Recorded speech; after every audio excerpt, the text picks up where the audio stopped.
तो इस वीडियो में हम बात करेंगे स्टैंडर्ड ट्रिगोनोमेट्रिक एंगल्स के बारे में, जैसे साइन 30, कॉस 30, इस तरह की चीजें जिनको जनरली हमें याद करना पड़ता है। और अगर याद भी कर ले मेहनत करके तो उसके बाद कुछ समय बाद तो भूल ही जाएंगे।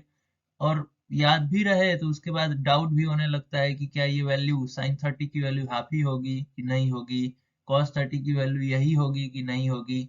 तो क्या कोई ऐसा तरीका है जिससे हम इनको समझ सकें, जिससे कभी भी हम इनकी जरूरत पड़े तो इनको तुरंत लिख सके कुछ सेकंड्स में, और ये हम भूले ही ना, सीधा कुछ ऐसा तरीका हो। तो हाँ, वैसा तरीका है जिसको डेरिवेशन बोल सकते हो या बोल सकते हो कि सिंपल सा तरीका है, बहुत सिंपल है। वैसे शायद जानते होगे आप तो ठीक है, नहीं तो वैसा तरीका आप नहीं देखे होगे। तो देखते हैं इस वीडियो में। तो सबसे पहले हम एक आइसोस्केलस ट्रायंगल बना सकते हैं जिसमें एक साइड 1 है, दूसरी भी साइड 1 है, और जो हाइपोटेनस वाली साइड है उसकी वैल्यू आ जाएगी √2, अगर पाइथागोरस थ्योरम आप लगाएंगे तो। जैसे मैं पाइथागोरस थ्योरम लगा के इसमें दिखा दे रहा हूँ। अगर मैं कर दूं 1 का स्क्वायर प्लस 1 का स्क्वायर, तो वो बराबर आ जाएगा √2 के स्क्वायर के।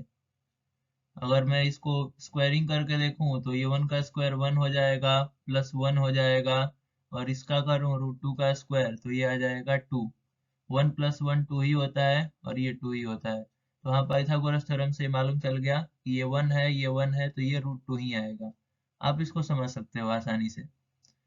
तो ये ट्रायंगल हमें याद हो जाना चाहिए, 1 1 √2।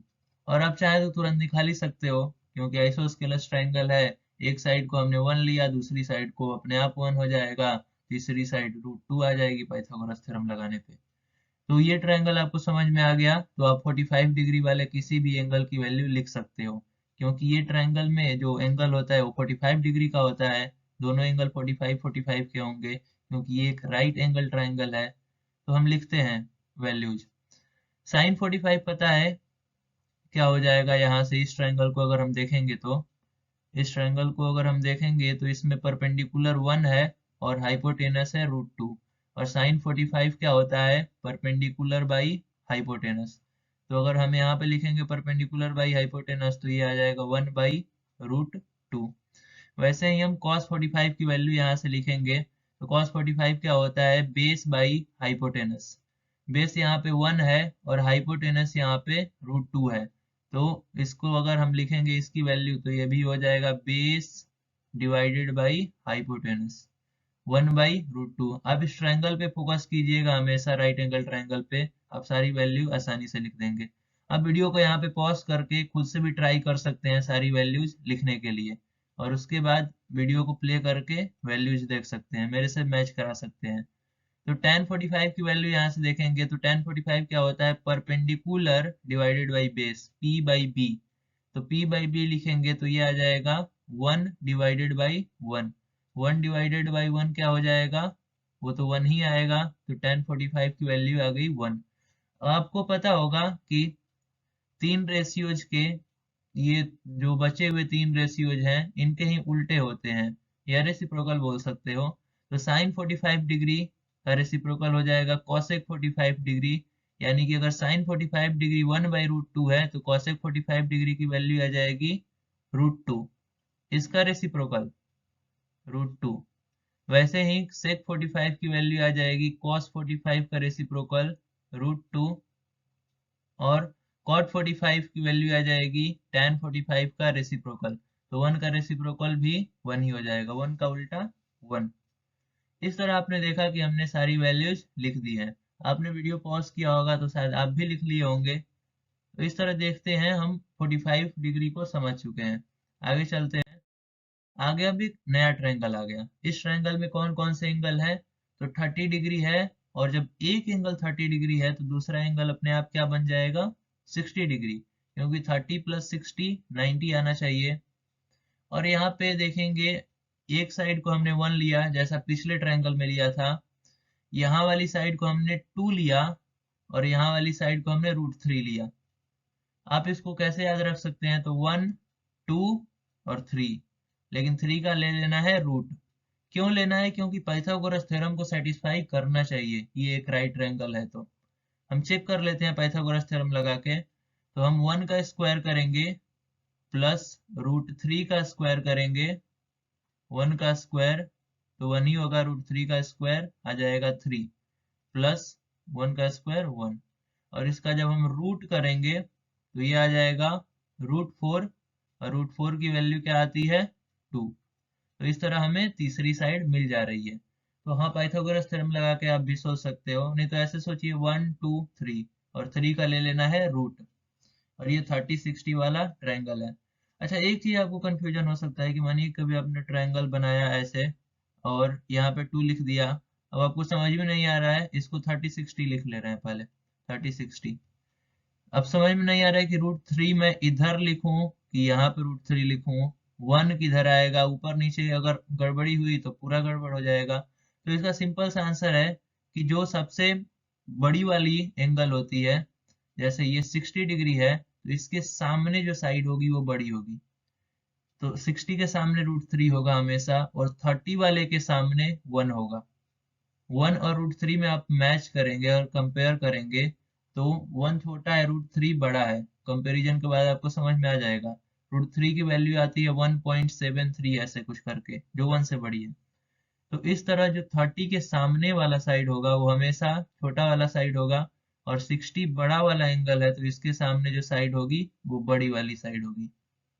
तो इस तरह हम इसको समझ सकते हैं, जिससे कंफ्यूजन हमें ना हो, हम इस ट्रायंगल को ड्रॉ कर पाए।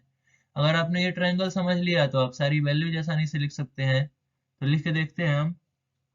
पहले हम यहाँ से लिखेंगे sin 30 डिग्री। तो sin 30 degree perpendicular by hypotenuse होता है। मैं नहीं लिखूंगा बार बार p/h b/h, आप समझ जाइएगा बस। तो परपेंडिकुलर बाई हाइपोटेनस। अब ध्यान देने वाली चीज है कि ये 30 डिग्री है, तो यहाँ से देखेंगे हम 30 डिग्री, इसके लिए परपेंडिकुलर 1 हो जाएगा और हाइपोटेनस हो जाएगा 2। तो इसकी हम वैल्यू क्या लिखेंगे, 1/2 लिख दे रहे हैं यहाँ पे, 1/2। वैसे ही cos 30 की वैल्यू लिखेंगे तो बेस बाई हाइपोटेनस √3/2, ट्रायंगल पे देखते रहिएगा। tan 30 की वैल्यू क्या आ जाएगी, परपेंडिकुलर बाई बेस यानी 1/√3, और ऐसे ही हम इनकी वैल्यूज तो सीधे रेसिप्रोकल करते जाना है। साइन का रेसिप्रोकल कॉसेक आ जाएगा, कॉस का सेक आ जाएगा, tan का कॉट आ जाएगा। तो अगर मैं यहाँ से देखूं तो सारी वैल्यूज मैं लिख सकता हूँ आसानी से। कॉसेक का मैं लिख दूंगा सीधे 2, इसका रेसिप्रोकल करके। सेक का मैं लिख दूंगा 2/√3, और tan का मैं लिख दूंगा √3। और इस तरह हमने 30 डिग्री वाले 6 रेशियोज की वैल्यू लिख दी है। अब हमारे पास बचे हैं 60 डिग्री वाले, तो एक बार वीडियो को पॉज करें और खुद से ट्राई करें 60 डिग्री वाले लिखने के लिए। अब बस 60 डिग्री वाले में हमें ध्यान देना है कि यहाँ पे 60 डिग्री है, तो इसके सामने वाला परपेंडिकुलर होगा, और 60 डिग्री के जो पास वाला होगा एडजेसेंट साइड, उसको बेस बोलेंगे। और हाइपोटेनस तो चेंज होता ही नहीं है, हाइपोटेनस हमेशा फिक्स होगा। आप ट्रायंगल को कैसे भी देखें, हाइपोटेनस हमेशा फिक्स होगा। जैसे 2 हाइपोटेनस है तो यही रहेगा। लेकिन अगर 30 डिग्री से देखोगे तो 30 डिग्री के सामने 1 है तो ये परपेंडिकुलर।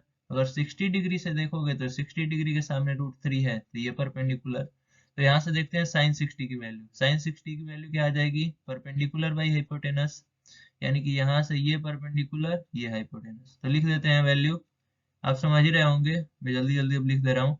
sin 60 की वैल्यू आ जाएगी √3/2। आप खुद से एक बार लिखने का ट्राई करें।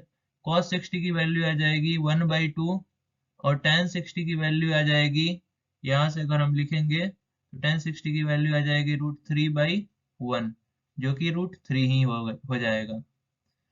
किसी भी चीज को 1 से डिवाइड करने पे तो वही चीज रहता है।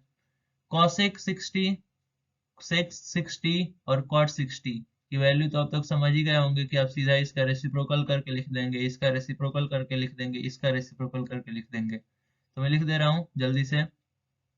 cosec 60 की वैल्यू आ जाएगी यहाँ से 2/√3, sec 60 की वैल्यू आ जाएगी 2, और cot 60 की वैल्यू आ जाएगी 1/√3। यहाँ से हम सारी वैल्यूज लिख चुके हैं। इस तरह हमने 30 डिग्री, 60 डिग्री, 45 डिग्री को समझ लिया है। चलिए समझते हैं अब कुछ इस ट्रायंगल को अगर हम ध्यान से देखें तो यहाँ पे थीटा की वैल्यू डिक्रीज होते जा रही है, डिक्रीज होते जा रही है। और जैसे जैसे थीटा की वैल्यू डिक्रीज हो रही है वैसे वैसे ट्रायंगल चिपकते जा रहा है, चिपकते जा रहा है, छोटा होते जा रहा है, छोटा होते जा रहा है, और यहाँ पे और छोटा हो गया। और आप परपेंडिकुलर को ध्यान से देखोगे तो परपेंडिकुलर घटते जा रहा है, छोटा होते जा रहा है, छोटा होते जा रहा है, और लास्ट में जाके परपेंडिकुलर एक समय बाद एकदम जीरो के बराबर पहुंचने लगेगा जब थीटा जीरो होने लगे। तो हम यहाँ से आसानी से समझ सकते हैं कि जब थीटा की वैल्यू जीरो के पास पहुंचेगी, ऐसे लिख दे रहे हैं, ऐसे नहीं लिखते हैं, इसको थोड़ा सा चेंज करके लिख दे रहे हैं। जब थीटा की वैल्यू पहुंचेगी जीरो के पास, एग्जैक्टली जीरो नहीं होगी, थीटा की वैल्यू जीरो के पास पहुंचे तो परपेंडिकुलर क्या हो जाएगा, परपेंडिकुलर भी जीरो के बराबर लगभग लगभग हो जाएगा। तो इसकी हेल्प से हम 0 डिग्री वाले सभी रेशियोज को निकाल सकते हैं। तो चलिए देखते हैं कैसे निकालेंगे उन रेशियोज को। तो मैंने एक ट्रायंगल ले लिया है जिसमें थीटा बहुत छोटा हो गया है। अब उससे छोटा मैं बना नहीं सकता क्योंकि दिखेगा ही नहीं। तो थीटा यहाँ पे हम एज्यूम कर लेते हैं कि थीटा अप्रोक्सीमेटली जीरो के बराबर हो गया है। तो परपेंडिकुलर भी अप्रोक्सीमेटली किसके बराबर हो जाएगा, परपेंडिकुलर अप्रोक्सीमेटली जीरो के बराबर। और एक चीज देखने वाली यहाँ पे बात है कि ये बेस और हाइपोटेनस एकदम एक दूसरे में चिपकते जा रहे हैं, चिपकते जा रहे हैं। और जब जैसे ही ये P परपेंडिकुलर जीरो होगा वैसे ही बेस और हाइपोटेनस इक्वल हो जाएंगे। आपको देखने से भी समझ में आ रहा होगा कि बेस हाइपोटेनस के बराबर हो जाएगा। तो इतनी सारी तीन चीजें समझ में आ गई, तो हम सारे रेशियोज को अब लिख सकते हैं। तो साइन जीरो को की अगर हम बात करें तो साइन जीरो क्या हो जाएगा, परपेंडिकुलर बाई हाइपोटेनस।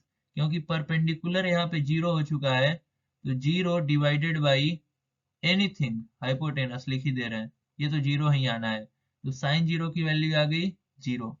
वैसे ही हम कॉस जीरो निकालेंगे तो कॉस जीरो क्या होता है, बेस बाई हाइपोटेनस। यहाँ पे बेस ये है और हाइपोटेनस ये है, तो इसको हम लिख दे रहे हैं cos zero base by hypotenuse, B by H.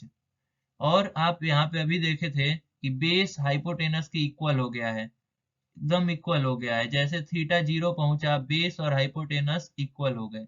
तो बेस और हाइपोटेनस इक्वल हो गए का मतलब क्या कि b बाई एच की वैल्यू क्या आ जाएगी, 1 आ जाएगी। आप इसको लिख भी सकते हो जैसे b बाई बी कर दो, क्योंकि h भी अब b के बराबर हो गया है तो इसको b बाई बी भी लिख सकते हो, या ऊपर वाले b को h से हटा सकते हो। किसी भी तरह करोगे तो ये 1 ही आएगा डिवाइड करने पे। तो cos जीरो की वैल्यू निकाल ली हम लोग। अगर tan जीरो की वैल्यू निकाले तो tan क्या होता है, परपेंडिकुलर बाई बेस, यानी P बाई B का रेशियो होता है tan थीटा। परपेंडिकुलर तो एकदम जीरो को पहुंच रहा है, तो जीरो से किसी भी चीज को डिवाइड करेंगे तो हमेशा जीरो ही आएगा। तो यहाँ पे अगर हम देखें जीरो डिवाइडेड बाई बेस, क्योंकि परपेंडिकुलर हो गया है जीरो तो ये भी आ गया जीरो। तो साइन जीरो जीरो आ गया, कॉस जीरो 1 आ गया, tan जीरो आ गया जीरो। अब कॉसेक सेक और कॉट इसके रेसिप्रोकल होते हैं, कॉसेक सेक कॉट। तो कॉसेक सेक कॉट की वैल्यू सीधे इसको पलटते जाएं लिख देंगे। तो जैसे हम कॉसेक जीरो की वैल्यू निकालेंगे तो ये आ जाएगा जीरो डिवाइडेड बाई जीरो। यहाँ पे देखिए जीरो बाई वन, इसको लिख सकते हैं हम आसानी से, जीरो बाई वन तो जीरो ही हो जाएगा। और यहाँ पे जब हम इसका रेसिप्रोकल करेंगे तो ये 1/0 आएगा, 0/1 नहीं, 0/1 तो ये साइन जीरो ही है, तो ये आ जाएगा 1/जीरो। और 1/0 आप सबको पता होगा क्या होता है, नॉट डिफाइंड। मैथ्स में इसको डिफाइन ही नहीं किया जाता 1/0 को, इसकी कुछ भी वैल्यू नहीं आती। ये नॉट डिफाइंड क्वांटिटी है मैथ्स में, इसको मैं लिख सकता हूँ नॉट डिफाइंड। नॉट डिफाइंड इसको लिख सकते हैं। कुछ लोग इसको इन्फिनिटी बोलते हैं, तो इन्फिनिटी ये नहीं होता है, ये गलत बात है। इसको मैथ्स में सिर्फ नॉट डिफाइंड बोला जाता है 1/0 को। वैसे ही सेक जीरो जब हम निकालेंगे तो कॉस जीरो का रेसिप्रोकल लेंगे 1 का रेसिप्रोकल, तो 1 का रेसिप्रोकल तो 1 ही आएगा। और tan जीरो यहाँ पे निकालेंगे, tan जीरो, तो tan जीरो फिर से ये 0/1 लिखा हुआ है, अगर हम इसको देखें तो ये 0/1 होगा। और यहाँ पे जब हम कॉट जीरो निकाले, tan जीरो में बोल रहा हूँ, यहाँ पे मैं कॉट जीरो निकाले तो कॉट जीरो क्या हो जाएगा, कॉट जीरो हो जाएगा 1/जीरो, और 1/जीरो फिर से क्या हो जाएगा, नॉट डिफाइंड, एन डी मैं लिख दे रहा हूँ सीधे इसको। तो इस तरह हमने 0 डिग्री पे 6 रेशियोज की वैल्यू निकाल दी। और इसके लिए हेल्प किसका लिया था, एक ट्रायंगल का, जिस ट्रायंगल में हमने थीटा को जीरो कर दिया था, इस थीटा को जीरो कर दिया था, बहुत छोटा होते गया था ट्रायंगल, जिसमें बेस हाइपोटेनस के बराबर हो गया था और परपेंडिकुलर जीरो के इक्वल पहुंच रहा था, क्योंकि ये परपेंडिकुलर की हाइट लगातार छोटी होती जा रही थी। तो जीरो वाली वैल्यू हमने निकाल ली। आगे देखते हैं। आगे अब बचा है 90 वाली वैल्यू, इसके बाद सारी कहानी समाप्त हो जाएगी। तो 90 वाली वैल्यू में देखेंगे थीटा को हम लगातार इंक्रीज करते जाएंगे, इंक्रीज करते जाएंगे, एक समय बाद ये थीटा एकदम 90 के बराबर पहुंच जाएगा। तो ये वाला एंगल बन रहा है थीटा, ये शुरुआत में कुछ 60 के आसपास होगा, और कुछ भी हो सकता है, और इसके बाद ये 60 से थोड़ा इंक्रीज करेगा और इंक्रीज करेगा, करते करते 90 हो जाएगा। अब इससे ज्यादा तो ये हो नहीं सकता, क्योंकि यहाँ पे इस सीधी लाइन के पास एकदम पहुंच जाएगा, चिपक जाएगा, तो ये स्ट्रेट लाइन की तरह बन जाएंगे, और यहाँ पे थीटा की वैल्यू आ जाएगी 90 डिग्री। तो ऑब्जर्व करने वाली क्या बातें हैं यहाँ पे, जैसे थीटा की वैल्यू हो जाएगी 90 डिग्री, वैसे ही ये परपेंडिकुलर और हाइपोटेनस बराबर हो जाएंगे, P इक्वल्स टू हाइपोटेनस आ जाएगा। और नीचे देखेंगे तो ये बेस की साइज हमेशा घटते जा रही है लगातार। यहाँ पे बेस यहाँ पे बड़ा सा था, फिर थोड़ा छोटा हुआ, इसमें पूरा प्रोसेस में देखेंगे तो बेस घटते जा रहा है, घटते जा रहा है, घटते जा रहा है। यानी कुछ समय बाद अगर ये पूरा पतला हो जाए, थीटा 90 को पहुंच जाए, तो बेस जीरो हो जाएगा। तो यहाँ से हम लिख सकते हैं कि बेस की वैल्यू जीरो के बराबर एकदम पहुंच जाएगी, और ये परपेंडिकुलर एकदम लगभग लगभग बराबर हो जाएगा हाइपोटेनस के। तो ये तीन काम हम लोगों ने इसमें कर दिया। अब सारी वैल्यूज हम निकाल सकते हैं। तो देखते हैं इनकी वैल्यूज क्या क्या होंगी। तो मैंने एक ट्रायंगल बना लिया है जिसमें ये वाला थीटा है और ये थीटा। अब इससे ज्यादा मैं कर नहीं सकता क्योंकि एकदम चिपक जाएंगे, तो मैं कहाँ थीटा लिखूंगा। यहाँ पे देखते हैं साइन 90 डिग्री, तो P/H का रेशियो लेंगे, और यहाँ पे परपेंडिकुलर हाइपोटेनस के बराबर है, P इक्वल्स टू H हो गया है, P और H बराबर हो गए हैं। तो P/H जब मैं यहाँ पे करूंगा तो इसकी वैल्यू आ जाएगी, आप P को पहले H लिख लो और H को तो H रहने ही दो, H/H 1 आ गया। या आप चाहते तो H वाले को P लेते क्योंकि दोनों बराबर ही हो गए हैं, तो साइन 90 की वैल्यू आ गई 1। ऐसे ही कॉस 90 की जब वैल्यू वैल्यू निकालेंगे तो कॉस 90 क्या आ जाएगा, बेस बाई हाइपोटेनस, क्योंकि यहाँ पे बेस की वैल्यू जीरो के पास पहुंच गई है। तो बेस बाई हाइपोटेनस जब हम करेंगे तो कॉस 90 की वैल्यू आएगी जीरो डिवाइडेड बाई हाइपोटेनस, और zero by anything is zero, zero by anything is zero. और किसी नंबर में जीरो से डिवाइड करें, जैसे कि कोई भी एक नंबर है n, इसमें अगर जीरो से डिवाइड करें तो नॉट डिफाइंड। तो ये समझना जरूरी है, जीरो में किसी चीज से डिवाइड करें तो जीरो आएगा, और जीरो से किसी चीज में डिवाइड करें तो वो नॉट डिफाइंड आएगा। इसी तरह tan 90 की हम वैल्यू निकालेंगे। tan 90 क्या हो जाएगा, परपेंडिकुलर बाई बेस, और बेस यहाँ पे क्या हो चुका है, जीरो। तो परपेंडिकुलर बाई बेस जैसे ही करेंगे, P बाई बेस, बेस यानी जीरो, तो anything divided by zero is not defined, ये डिफाइंड नहीं होगा। अब ऐसे ही cosec 90, तो sin 90 का उल्टा होगा, रेसिप्रोकल, तो ये 1 ही आ जाएगा, 1 का रेसिप्रोकल। sec 90 जीरो का रेसिप्रोकल करना पड़ेगा, जीरो का रेसिप्रोकल करेंगे तो ये आ जाएगा 1/0, और 1/0 जैसे हुआ वैसे हम इसको बोलेंगे नॉट डिफाइंड, क्योंकि नीचे आ गया जैसे ही जीरो डिनोमिनेटर में, वो पूरी क्वांटिटी हो जाती है नॉट डिफाइंड। cos 90 की वैल्यू देखेंगे, cos 90 नहीं cot 90, तो cot 90 की वैल्यू आ जाएगी tan 90 की रेसिप्रोकल। tan 90 था परपेंडिकुलर बाई जीरो, तो ये हो जाएगा जीरो बाई परपेंडिकुलर, और जीरो बाई परपेंडिकुलर तो डिफाइन होगा ना, इसमें डिवाइड करेंगे जीरो में किसी भी चीज से तो आंसर आ जाएगा जीरो। तो इस तरह हमने 90 डिग्री की भी सारी वैल्यू निकाल ली। इसके पहले हमने 60 निकाला था, 30 निकाला था, 45 निकाला था। तो इस तरह आपको ये मालूम रहेगा, और मैं सारी चीजों को समराइज भी करूंगा। आपको ये बहुत बड़ा प्रोसेस लगा होगा क्योंकि आप फर्स्ट चांस कर रहे होंगे। अगर आप इन ट्रायंगल्स को समझ लेते हो तो ये बहुत आसान काम है ये करना। तो नेक्स्ट देखेंगे हम कि एक और ट्रायंगल हम देख ले रहे हैं। ये एक्स्ट्रा चीज है, इसको आप चाहें तो स्किप भी कर सकते हैं। मैं लास्ट में समरी दिया हूँ सारी चीजों का, थोड़ा सा 10 सेकंड स्किप कर लें। नहीं तो देखें, ये बहुत इंपॉर्टेंट ट्रायंगल है। एक्स्ट्रा तो है लेकिन बहुत इंपॉर्टेंट है। इम्पोर्टेंट मैं लिख दे रहा हूँ यहाँ पे, क्योंकि ये जाना पहचाना ट्रायंगल है। आप भी इसको पहचान ही रहे होंगे, मैं बता रहा हूँ कैसे पहचान रहे होंगे। 37 डिग्री और ये बचा हुआ वाला एंगल क्या हो जाएगा, 90 - 37। और 90 - 37 तो 53 ही आएगा। तो ये ट्रायंगल बन गया। इस ट्रायंगल की खास बात क्या है कि इसकी ये वाली साइड 3 हो जाएगी, ये 4 हो जाएगी और ये 5। और इसका स्क्वायर करके भी आप चेक कर सकते हैं। तो 3 का स्क्वायर प्लस 4 का स्क्वायर आ जाएगा कितना, 9 + 16। और 9 + 16 आ जाएगा 25। और 25 का जब हम रूट करेंगे तो 25 का रूट आ जाएगा 5, जो कि थर्ड साइड के बराबर है। मैं चेक करने के लिए बस किया हूँ। वैसे तो लोग को याद ही होता है कि 3 4 5 ये पाइथागोरियन ट्रिपलेट है, और ये सेटिस्फाई करेंगे पाइथागोरस थ्योरम को।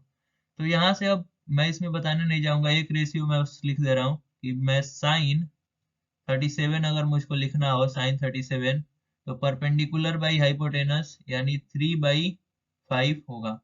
और एक डाउट यहाँ पे आ सकता है कि मैं कोई एक ट्रायंगल बनाऊं तो ये कहाँ पे 3 लिखूं कहाँ पे 4 लिखूं, क्योंकि ये तो लगातार है 3 4 5, जैसे सब में चल रहा था, किसी में 1 2 3 चल रहा था, इस तरह का। तो जो भी छोटा वाला एंगल होगा, मैंने पीछे भी बताया, उसके सामने वाली साइड छोटी होगी, और जो बड़ा वाला एंगल होगा उसके सामने वाली साइड बड़ी होगी। तो इस तरह आप कंफ्यूज नहीं होगे। और लास्ट में अब चलते हैं, अब सारी चीजों को समराइज करते हैं, वीडियो खत्म ही हो आया है। तो समरी में देखिए, समरी में कितने ट्रायंगल्स हमें देखने हैं, 1 2 3 4 5। और वो भी क्या, इतने बहुत आसान आसान ट्रायंगल है। पहला ट्रायंगल था आइसोस्केलेस, आइसोसेलेस जिसमें एक साइड 1 है, दूसरी साइड अपने आप 1 ही होगी क्योंकि आइसोसेलेस है। और ये वाली साइड हो जाएगी √2 पाइथागोरस थ्योरम से। और इसमें के एंगल्स हो जाएंगे 45 45। इस तरह दूसरी ट्रायंगल क्या थी, एक एंगल 30 तो दूसरा एंगल अपने आप 60 हो जाएगा, राइट एंगल ट्रायंगल है। और इसके साइड्स को कैसे लिखेंगे, तो 1 2 और 3, और 3 का रूट ले लेंगे। ऐसे ही इस ट्रायंगल को हमने बनाया था, इसमें थीटा को हमने 0 करा दिया था। और इस वाले ट्रायंगल में हमने थीटा को 90 कर दिया था। और लास्ट में हमने एक एक्स्ट्रा ज्ञान लिया। एक्स्ट्रा में क्या था, ये 3 4 5 वाला ट्रायंगल था, जिसमें एक एंगल 37 होता है, एक एंगल 53 होता है। बहुत बार एग्जामिनेशन में डायरेक्टली आ जाता है कि 37 की वैल्यू हमें लिखनी पड़ेगी, या कभी 53 की। तो ये ट्रायंगल जिसको याद रहेगा, नॉर्मल ट्रायंगल है, 3 4 5 3 4 5 ऐसे। और जो बड़ी वाली एंगल उसके सामने बड़ी वाली साइड। तो इस तरह हमने सारी वैल्यूज को समझ लिया है, और यही सबसे इंपॉर्टेंट वैल्यूज हैं। इनकी हेल्प से आप कोई भी वैल्यूज निकाल सकते हो जिनकी हमें आवश्यकता होती है। तो मुझे उम्मीद है आपको समझ में आया होगा। धन्यवाद।